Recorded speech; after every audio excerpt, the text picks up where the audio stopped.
Oka same Bante, teru detu, dhamma katang katetung. Permisi yang mulia Bante, izinkan saya untuk menyampaikan pesan Dhamma. Namo tassa bhagavato arahato samma sambuddhassa. Namo tassa bhagavato arahato samma sambuddhassa. Namo tassa bhagavato arahato samma sambuddhassa. Etadagang bhikkhave mama sawakhanang bhikkhunang mahapanyang yadidang Sariputto. Para bhikkhu di antara para siswaku yang terdepan di dalam kebijaksanaan adalah Bhikkhu Sariputta.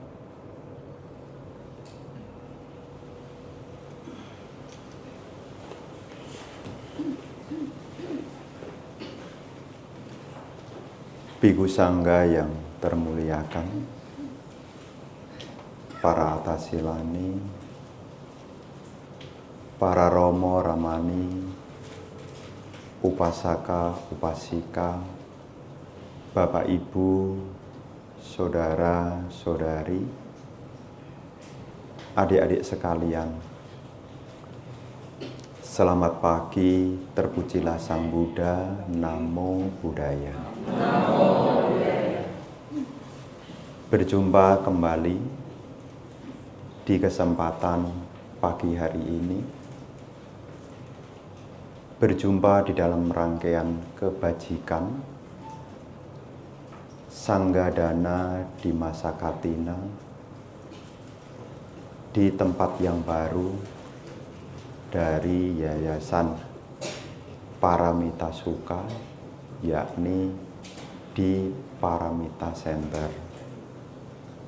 Tentu pertama-tama saya menyampaikan turut berbahagia atas memiliki tempat yang baru sebagai sarana berlatih bersama di dalam latihan dan juga belajar tentang Dhamma. Dan merupakan keberkahan bagi kita semua. Hari ini kita punya satu dukungan karma baik. Kita punya kesehatan dan masih diberkahi, yakni kesejahteraan. Di pertemuan-pertemuan yang lalu, Bante telah banyak menceritakan tentang siswa-siswa dari Guru Agung Sang Buddha. Di pertemuan lalu menyinggung, membahas tentang riwayat dari Bante Bakula. Di pertemuan yang lalu juga membahas tentang perumah tangga awam, yakni Ibu Pujutara. Dan hari ini apa yang ingin Bante sampaikan adalah riwayat berkenaan dengan Bante Sariputta. Kenapa hal ini perlu Bante sampaikan? Tidak lain untuk menambah kekayaan Dhamma yang paling awal yang disebut dengan sadadana. Selama kegiatan sebulan Sanggadana di Tangerang Raya,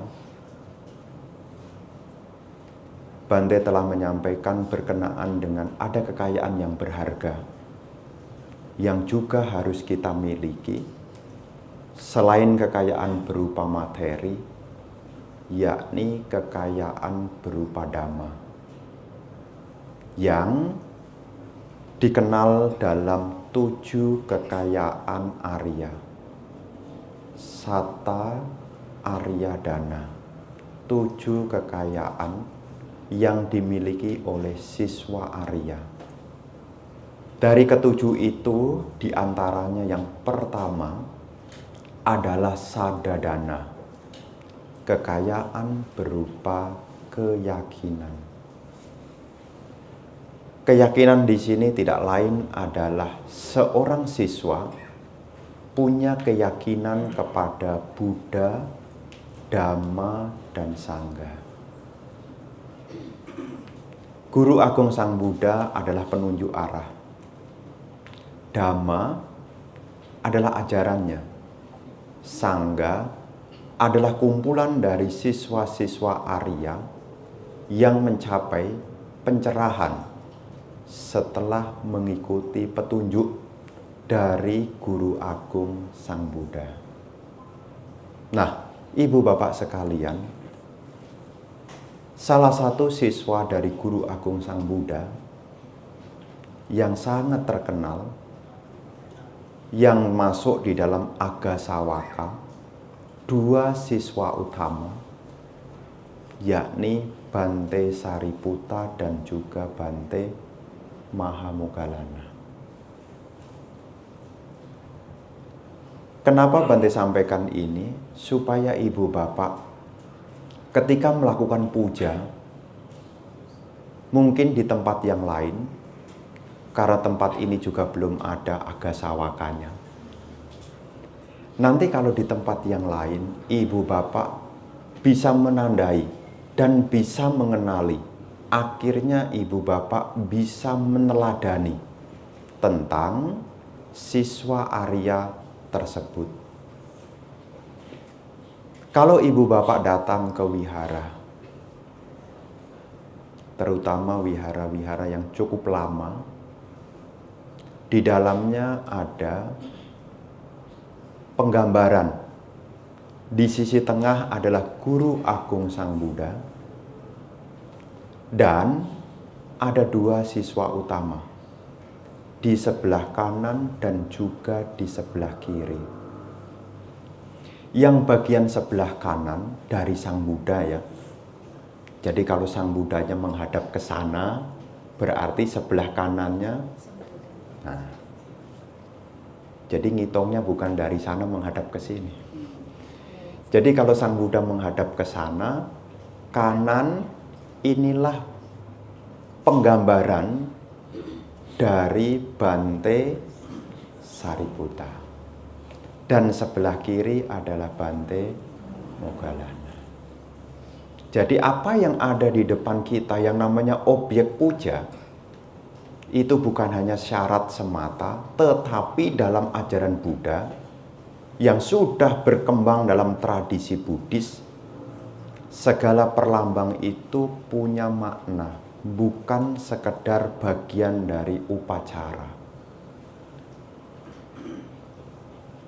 Kalau Ibu Bapak melakukan puja, apa yang ada di altar itu sebetulnya bukan sekedar sebagai sarana untuk memperindah altar semata, tetapi itu sebetulnya ada nilai simbolik.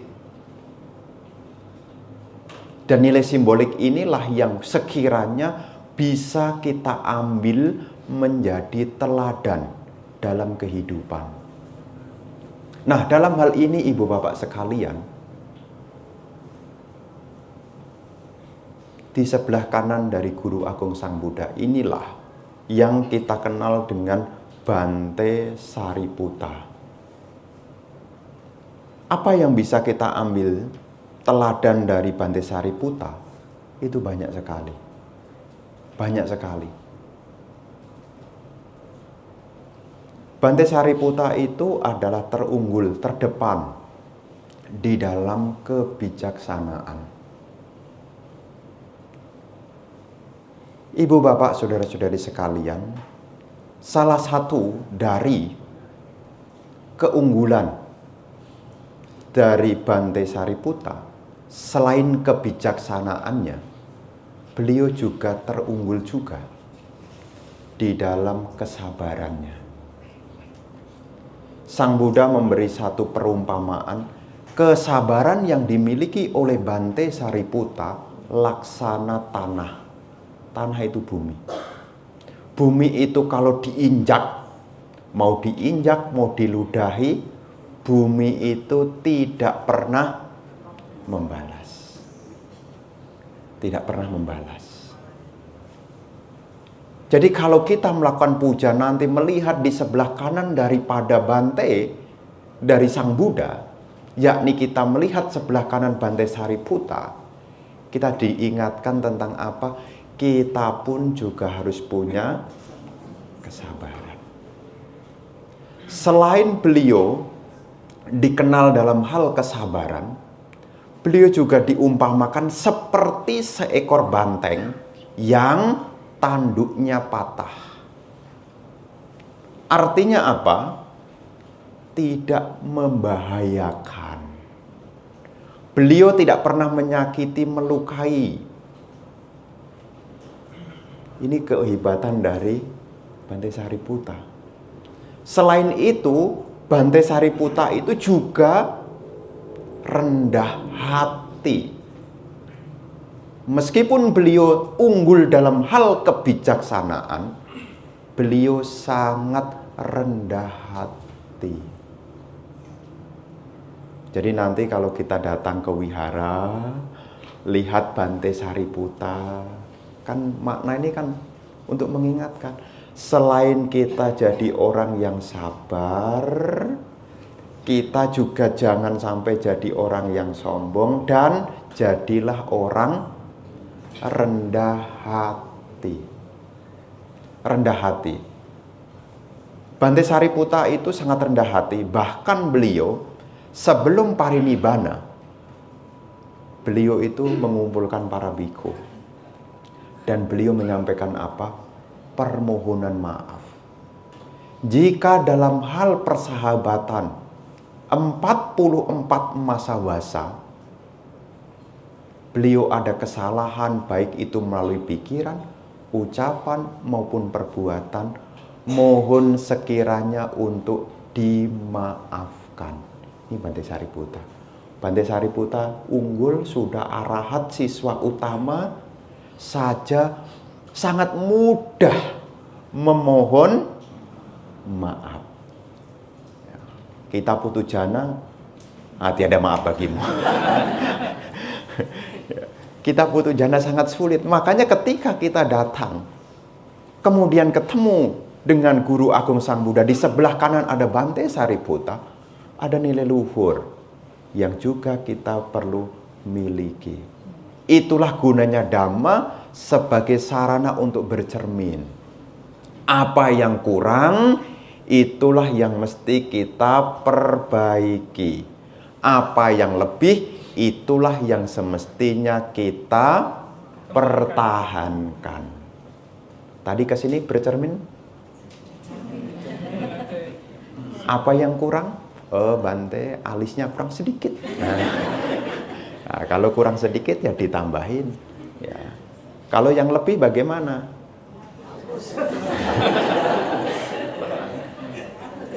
Tidak dipertahankan ya. Jadi ibu bapak sekalian, Bante Sariputta ini luar biasa. Bante Sariputta luar biasa. Bahkan Guru Agung Buddha juga menyebutkan, sudah banyak kebajikan yang beliau lakukan, bahkan dana besar telah beliau berikan. Karena untuk menjadi siswa utama itu juga perlu penyempurnaan parami. Untuk menjadi siswa utama, Agasawaka ya, seperti Bante Sariputta dan Bante Moggallana, waktu yang dibutuhkan adalah 1 asangkaya kapa, 100.000 kapa. Kalau menjadi sama Sang Buddha, seperti Buddha Gautama ini adalah 4 asangkaya kapa, 100.000 kapa. Kalau menjadi Paceka Buddha, 2 asangkaya kapa, 100.000 kapa. Kalau menjadi siswa utama, dalam hal ini adalah Agasawaka, 1 asangkaya kapa 100.000 kapa. Kalau menjadi siswa utama yang di luar dari Agasawaka ini, cuma 1 asangkaya. Nah, itu disebutkan di sana. Nah, Bante Sariputta ini luar biasa. Dan ada hal yang penting juga kita ingat dari perjalanan Bante Sariputta dan Bante Mahamoggallana. Semua yang bertemu di kehidupan sekarang tidak ada yang kebetulan. Apa yang beliau terima itu juga bukan kebetulan. Ini mengingatkan tentang apa? Karma. Jadi apa yang beliau terima menjadi siswa utama itu juga bukan kebetulan. Bahkan pertemuan antara beliau dengan Guru Agung Sang Buddha, antara beliau dengan Bante Mahamoggallana, itu juga tidak kebetulan.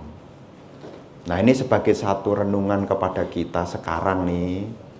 Anda ketemu suami, ketemu istri, ketemu anak, termasuk ketemu Bante. Semua yang berkumpul ini, yang bersatu dalam sebuah komunitas, itu tidak lepas dari kesamaan karma. Kesamaan karma. Kalau karma baiknya selalu disupport, maka kita akan berasosiasi dengan yang baik-baik. Itulah gunanya kita selalu diingatkan untuk membuat kebajikan. Bapak dan Ibu, saudara-saudari sekalian, segala sesuatu yang muncul di dunia ini tidak ada yang kebetulan. Bante Sariputta bisa menjadi siswa utama, itu pun juga bukan kebetulan. 1 asangkaya kapa 100.000 kapa yang lampau, beliau terlahir di zaman Buddha Anumodasi. Di zaman Buddha Anumodasi. Beliau terlahir dalam keluarga Brahmana yang kaya. Beliau lahir dari keluarga Brahmana yang kaya, yang saat itu beliau bernama Brahmana Sarada. Dan Bante Mahamoggallana bernama Brahmana Siriwadana. Ketika orang tuanya telah tiada, beliau mendapatkan warisan yang banyak. Tetapi beliau menyadari bahwasanya ketika mendapat warisan berupa kekayaan yang banyak ini, beliau menyadari setelah kematian, setelah kehidupan ini ada kematian. Dan apa yang diperoleh dalam kehidupan ini sifatnya hanyalah sementara. Beliau mencari ada cara untuk mengakhiri samsara ini. Maka 500 kehidupan yang lampau, 1 asangkaya kapa 100.000 kapa yang lampau, beliau telah mengorbankan. Apa itu? Kekayaan yang diwariskan dari orang tuanya. Beliau berikan. Beliau berikan kepada siapapun yang mau. Silakan ngambil. Jadi ibu bapak, ajaran tentang berdana itu menjadi yang paling awal. Jadi menjadi bagian yang paling awal.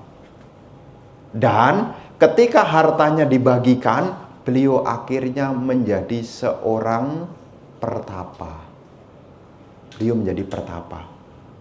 Dan beliau punya murid yang berjumlah 74.000.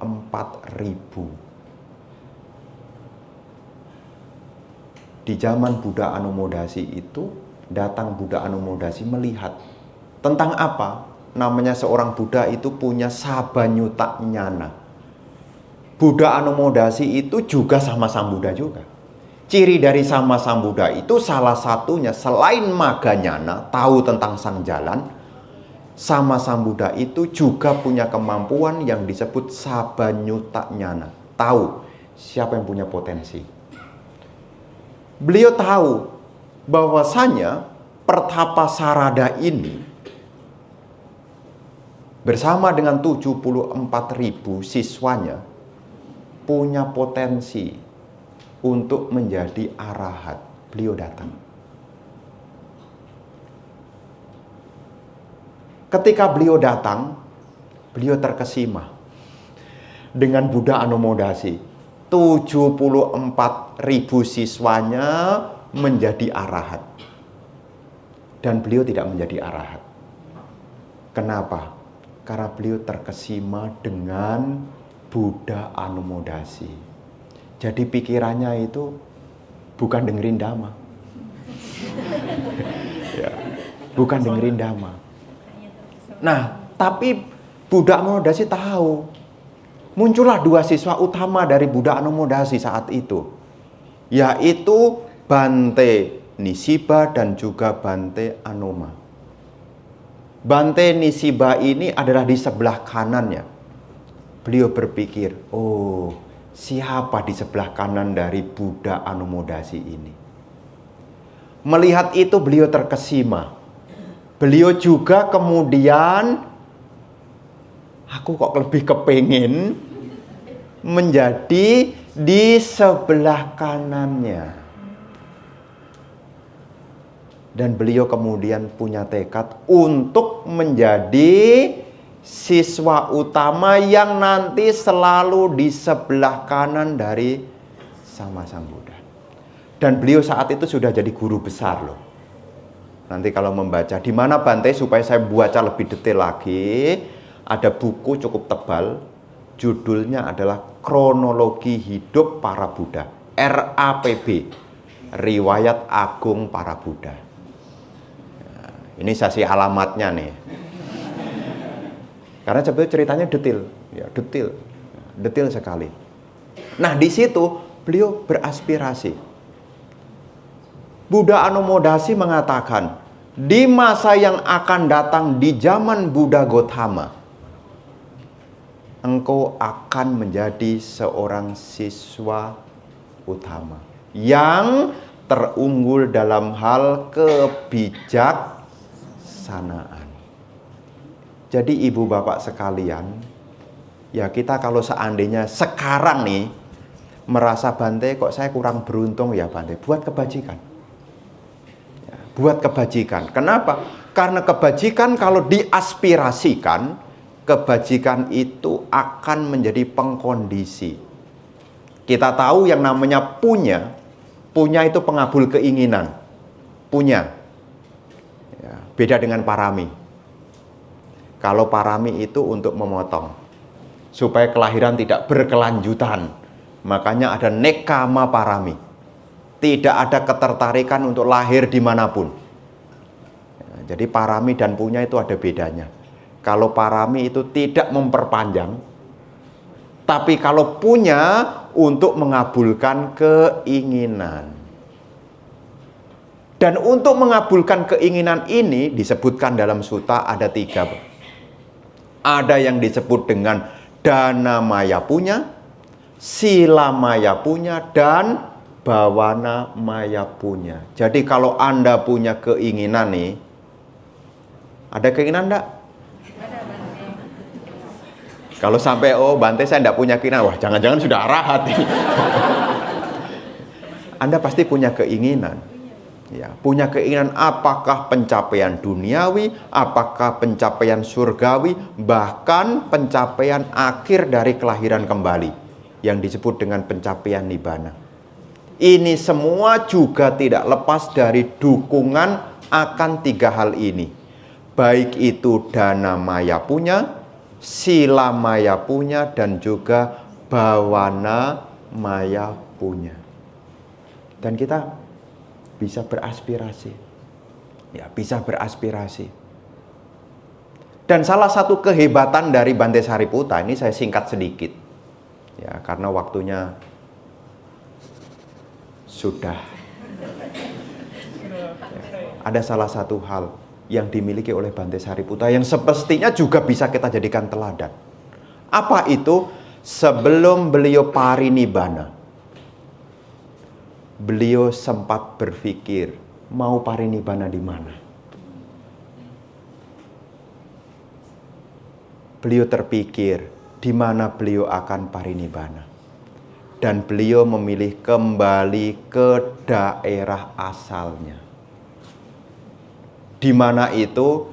Di kota Nalaka. Nalaka itu nanti kalau ikut Dhammayatra nih, kapan-kapan nih kalau karma baik mendukung. Ya, kalau karma baik mendukung. Nah, Nalaka itu sekarang menjadi Nalanda.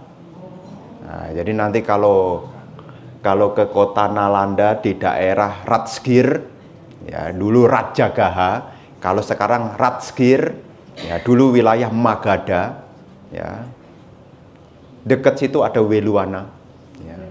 Ya ini penyegaran kalau yang sudah pernah ke India. Bagi yang belum ya Bante kasih tahu lah. Ya. Beliau kembali ke kota Nalaka yang sekarang jadi Nalanda itu. Apa yang beliau berikan? Beliau memberi dhamma kepada ibunya. Ini sejalan dengan ada salah satu khotbah Sang Buddha yang ada dalam Anguttara Nikaya kelompok 2, bagian dari Samicitawagga, pikiran yang baik. Di dunia ini ada 2 orang yang tidak pernah bisa dibalas oleh anak-anaknya. Siapa itu? Ayah dan ibu. Kebaikan yang diberikan oleh ibu dan ayah tidak pernah bisa dibalas oleh anaknya. Tetapi Sang Buddha di situ menyebutkan, kalau seorang anak itu mengajarkan 4 hal kepada ibu dan ayahnya, maka itu melebihi dari pembalasannya. Apa yang bisa diberikan anak sebagai bakti kepada orang tua? 4 hal. Yang orang tua belum punya keyakinan, diajarkan tentang keyakinan. Yang belum ngerti hukum karma, diajarkan tentang hukum karma. Orang tua yang belum mengerti tentang sila yang baik, diajarkan sila yang baik. Orang tua yang belum tahu praktek kemurahan hati, diajarkan ikut Sanggadana. Ayo mak, ikut Sanggadana. Nanti setelah ikut Sanggadana, nanti kita baru makan. Nah, biasanya kalau orang tua, kalau ndak pakai plus makan, ndak kamu aja dah. Ya nanti mau Sanggadana di Paramita Suka terlalu pagi. Enggak mak, soalnya nanti habis dari Paramita Suka nanti pergi makan di deket Gading Serpong. Oh, ayo udah ikut. Jadi kalau ibu bapak punya orang tua diajarkan untuk berdana banyak alasan, ditambahin nanti habis Sanggadana makan. Oh iya. Meskipun kakinya kesemutan dengerin ceramah dia akan tenang. Karena yang dipikir adalah, tapi minimal kita sudah mengajarkan yang ketiga tentang caga, kemurahan hati. Dan kalau orang tua itu belum mengerti tentang ketidakkekalan anicca di sini, ya kalau anak mengajarkan tentang anicca, ini akan dikatakan melebihi. Dan apa yang dilakukan oleh Bante Sariputta juga seperti itu. Bagaimana membalas kebaikan sang ibu? Karena saat itu ibunya belum punya keyakinan kepada Buddha, Dhamma, dan Sangha. Beliau pulang ke kota Nalaka. Ketika memasuki gerbang kota Nalaka itu, beliau ketemu dengan keponakannya yang bernama Uparewata. Dan beliau menyampaikan, oh paman saya datang. Ini kepada keponakannya. Paman saya datang. Terus Bante Sariputta bertanya, di mana nenek kamu? Ada di rumah. Sampaikan kepada nenek kamu bahwasanya anaknya akan datang. Tolong kamar yang dulu dipakai tolong dibersihkan dan tolong disiapkan juga untuk 500 siswa beliau. Dan ibunya berpikir, oh anakku sudah tua. Mungkin karena sudah bosan jadi bertapa. Awalnya berpikir begitu. Karena saat itu beliau sudah 44 basa. Selisihnya dengan Sang Buddha cuma 1 masa. Ini informasi ya, supaya ibu bapak tahu. Oh, Guru Agung Sang Buddha meninggal parinibbana di usia 80 dalam wasa ke 45. Jadi Bante Sariputta itu sebetulnya tutup usia lebih dulu. Lebih dulu. Dan ketika sampai di rumah, karena itu sore hari ya, itu sore hari, datangnya sudah sore petang. Izin untuk bermalam semalam. Ya, semalam. Dan di sore hari beliau berbaring. Ketika berbaring, karena saat itu beliau sedang sakit, datang 4 raja dewa. Dewa dari Catu Maharajika Dewa datang menemui Bante Sariputta dan menawarkan tentang apa yang bisa dibantu. Karena saat itu Bante Sariputta sedang sakit. Tapi Bante Sariputta bilang apa? Sudah para dewa, kembalilah. Ada para biku yang akan menemaniku.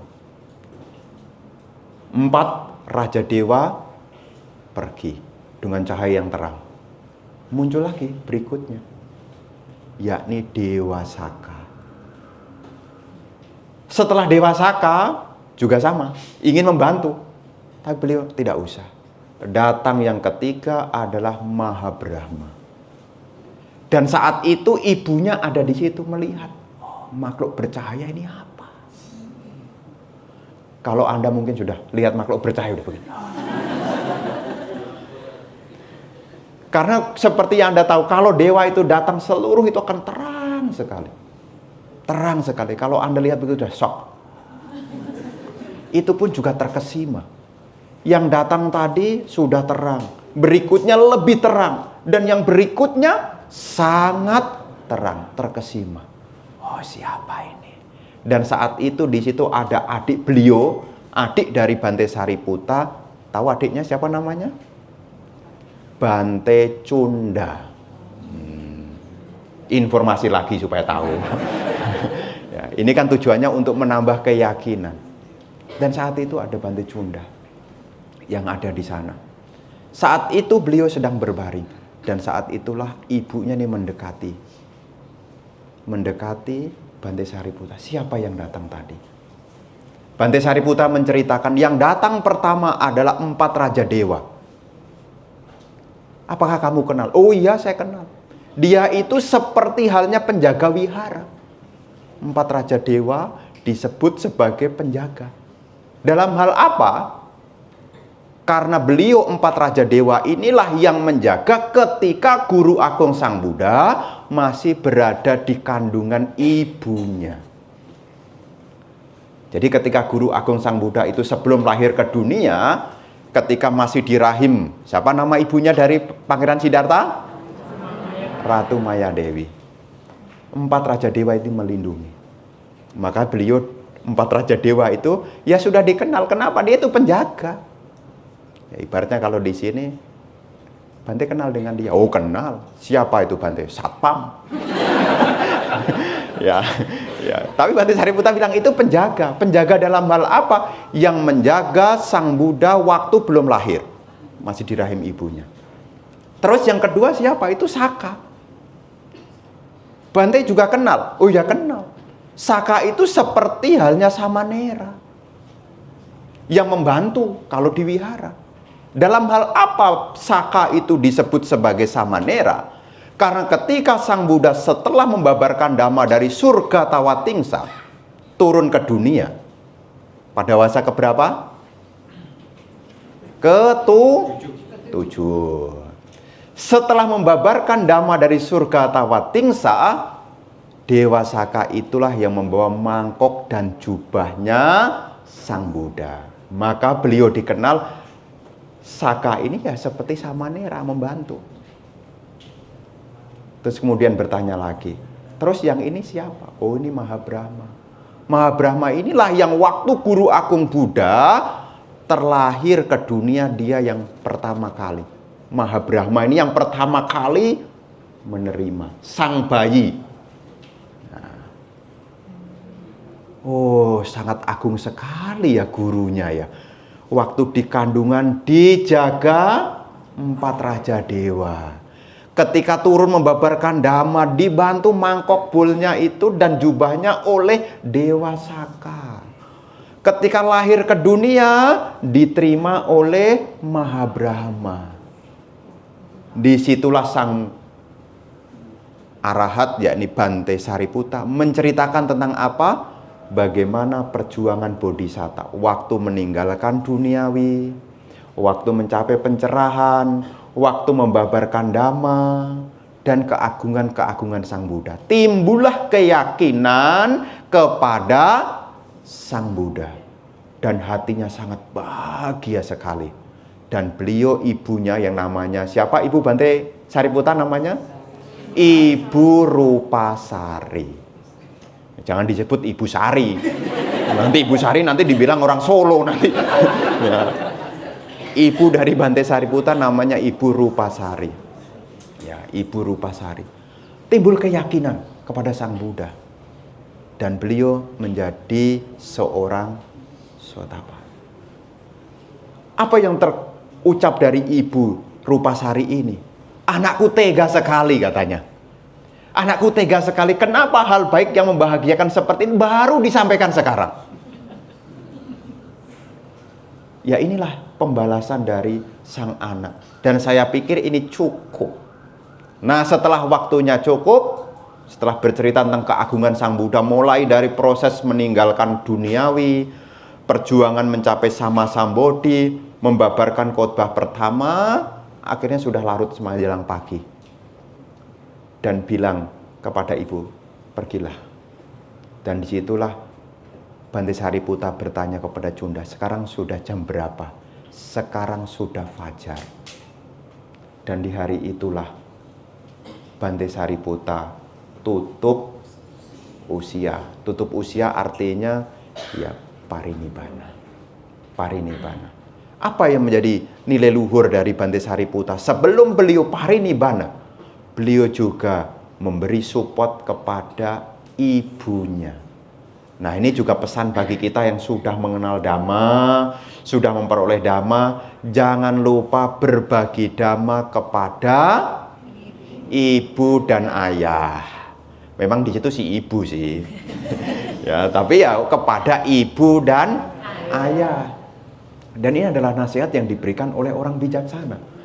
Bahkan di dalam Manggala Sutta disebut juga mata pitu upatana. Jadi selain ibu bapak nanti mempersembahkan dana kepada sangga, tentu ada nilai luhur yang juga perlu kita munculkan. Meneladani dari Bante Sariputta. Termasuk juga mengajarkan kebaikan kepada ibu dan ayah sebagai bentuk balas jasa. Ada yang bertanya, Bante, kenapa kok dikatakan setara dengan 4 hal ini? Ibu bapak, kalau seseorang punya 4 hal ini nih, punya keyakinan, punya sila, punya kemurahan hati, punya kebijaksanaan, kalaupun belum menjadi seorang arahat, ketika hancurnya tubuh jasmani, akan terlahir kembali di alam bahagia. Jadi syarat untuk lahir di alam bahagia itu 4 hal ini. Punya sada, punya sila, punya caga, dan punya panya. Jadi umat Buddha itu selama silanya dijaga, selama keyakinannya juga diperteguh kembali, kemurahan hati juga dipraktekkan, kebijaksanaan juga dimunculkan, Anda jadi umat Buddha tidak perlu khawatir. Khawatir apa? Khawatir apa? Tidak usah takut tidak kebagian surga. Bayangkan kalau ada orang punya 4 hal ini, pikirannya bagaimana? Pikirannya tenang, bahagia. Ketika cuti cita, apa yang muncul? Pikiran yang baik. Ketika pikiran baik itu berkembang, maka alam baik menjadi tempat tujuan. Nah, inilah ibu bapak yang ingin Bante sampaikan di kesempatan hari ini, meneladani tentang sosok siswa Arya dalam hal ini adalah Bante Sariputta. Sekiranya setelah ada penggambaran tentang Bante Sariputta, kita bisa mengambil nilai-nilai luhur dan menjadi bagian dari kita. Semoga kita tambah hari, tambah bertambah di dalam kesabarannya, tambah bertambah di dalam kerendah hatiannya, dan juga makin hari supaya tidak tambah sombong. Karena inilah yang bisa kita bawa, dan ini bermanfaat. Kalaupun kita belum mencapai pencerahan sekalipun, kebajikan demi kebajikan akan menjadi pengkondisi yang baik. Terlahir di alam yang baik, bertemu-temu teman-teman yang baik, hingga akhirnya dapat merealisasi tujuan tertinggi Nibbana. Selamat melaksanakan Sanggadana di masa Katina ini. Semoga keberkahan menyertai ibu bapak sekalian. Semoga ibu bapak bersama keluarga senantiasa sehat, bahagia, sejahtera, terus maju di dalam praktek Dhamma, hingga akhirnya dapat merealisasi tujuan tertinggi Nibbana. Sabbe sata bhavantu sukhitata. Semoga semua makhluk berbahagia.